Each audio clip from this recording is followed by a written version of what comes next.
What's going on, WBOK family? We are back with one of our illustrious owners, Mr. Wendell Pierce. How you doing today, sir? I'm doing great, man. It was so great to see you here. Absolutely. At the intersection of a film that I really love and a company and a media entity that I really love. Absolutely. WBOK. Yes, sir. Wouldn't miss it. So with you being the owner of WBOK, right?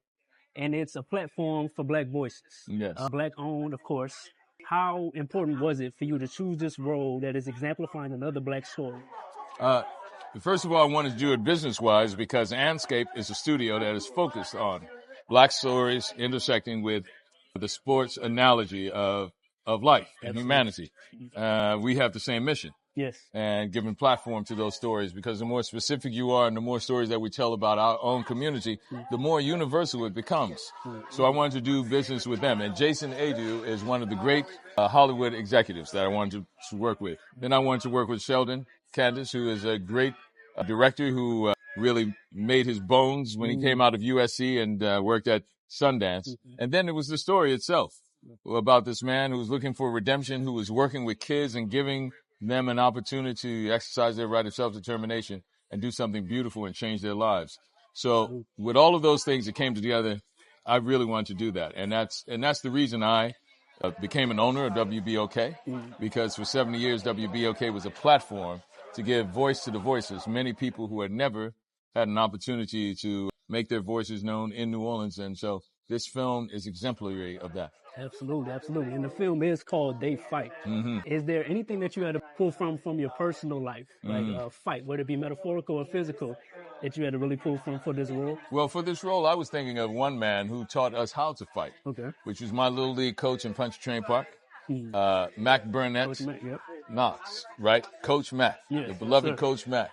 We have named our park after him. And Coach Mac, I remember Coach Mac would call a timeout in the middle of the game and say, "What kind of men do you want to be?" Right. Yeah. He wouldn't even talk about the game. He wouldn't say, "Hey, let's play this, do this role or do this play." He'd say, "What kind of man do you want to be? What is important to you?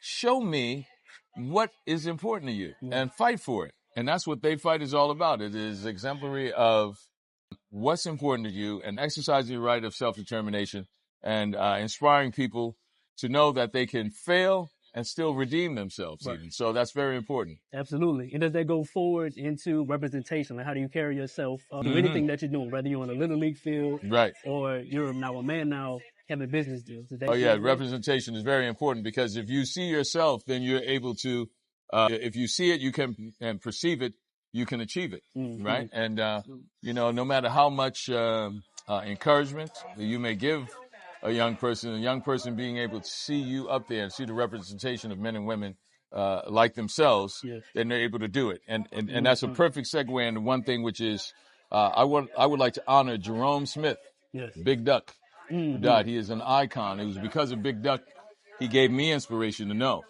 that you can actually impact the history of the world. It was him as a young man in his 20s who told Robert Kennedy in a meeting and a cocktail party in New York that you can do anything and change anything, because he told them in the midst of the civil rights movement, you have to give the civil rights to us or you're going to destroy this country. And he moved the Kennedy administration to actually change the world, right? So, and that was someone from New Orleans. Exactly. He was a freedom rider, and he's an icon. He started Tambourine and Fan, and I don't think people really understand the depth of importance that Big Duck Jerome Smith was, not only to New Orleans, not only to Treme, but to the nation as a whole. Absolutely, yes. Yeah. And New Orleans is a place where we breed greatness. I think it's just the epitome of excellence can come from New Orleans. You see it yourself and also Big Duck. So how important is it to have this premiere here at your hometown in New Orleans? Well, listen, we did one in Baltimore because the director's from there, one in D.C. because the story is there. And I asked Anscape to do one here in New Orleans because it's really important. To me, it's my hometown. And so I was appreciative that they did that. It's just letting people know. That we have a film community here that is very important. Absolutely. Letting filmmakers of color understand that they want to do it. And I actually work with a filmmaker here that I really love, Jonathan. I hope he's here tonight. Jonathan Isaac, who is wonderful. I did a short film with him and hopefully we'll do more with him.